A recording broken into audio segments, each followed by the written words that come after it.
Hi there, and welcome to Ian's Engage channel. I'm Ian. In a previous video, I performed my first ever review of a loco on the channel, which was of the Graham Farish Class 31. The review video was number 48, and I've popped a link to it in the description if you haven't already seen it and would like to take a look.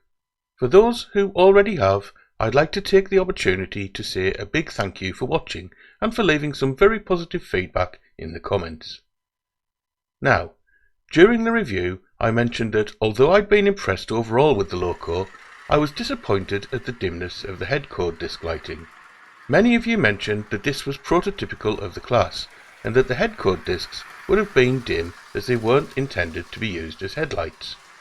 While I recognise this as a very valid point, I still remained disappointed that I was unable to see one of the key features of my loco in action, unless I was willing to sit in the dark while my loco ran around the track, in which case I couldn't see much else.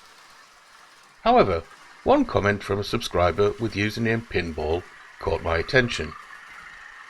They suggested that the brightness of the headcode disc lights could be altered by changing the CV60 value on the sound decoder chip. There was no mention of this in any of the documentation I'd received with the model, so I was intrigued to know where this information could be obtained. Pinball informed me that there were manuals available for decoder chips, which may sound obvious, but I had no idea, and I suspect that there are many others in a similar situation. I managed to find the manual for my Zimo sound decoder chip online at the very handy ManualsLib website. It turned out that the manual was rather a colossal beast, and it wouldn't have been the easiest of reads to extract the information needed unless I'd been pointed in the right direction. However, there in a section headed Helpful Hints for CV Programming, it made specific mention of using CV60 as a dimming factor to adjust the brightness of a loco's lighting. So, I popped the Class 31 onto my programming track, fired up the DR5000 configuration app, and went to the programming track page. I made sure that I was looking for values for the Class 31, which I've numbered 3109.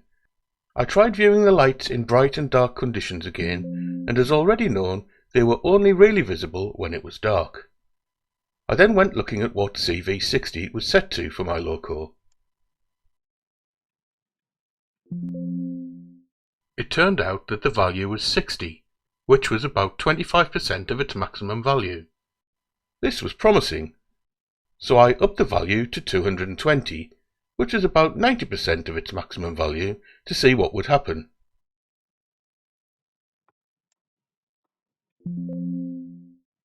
And lo and behold, the headcode lights brightened. I tried viewing the lights in bright and dark conditions again, and they looked good in both circumstances. This was great news, as when the loco now runs around the track, I can see the illuminated headcode discs even when I'm not sitting in complete darkness in the train room. So, a big thank you goes to Pinball for helping me make the Class 31 a better model for me. I'm not saying that this modification is for everyone, but for me it makes a big difference. I'm not sure why this sort of information isn't included when you purchase a model, or is it just common knowledge that as a beginner I don't know about? Either way, I hope this video has helped someone out who, like myself, was blissfully unaware that these sort of changes could be made. Okay, so that's about it for this update. If you've got any hints, tips, useful tools or techniques to pass on to a beginner in Engage modelling, or if you simply want to say hello, then please do so in the comments section.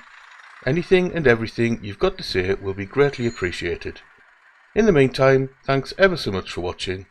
Hopefully I'll have another update soon. Bye.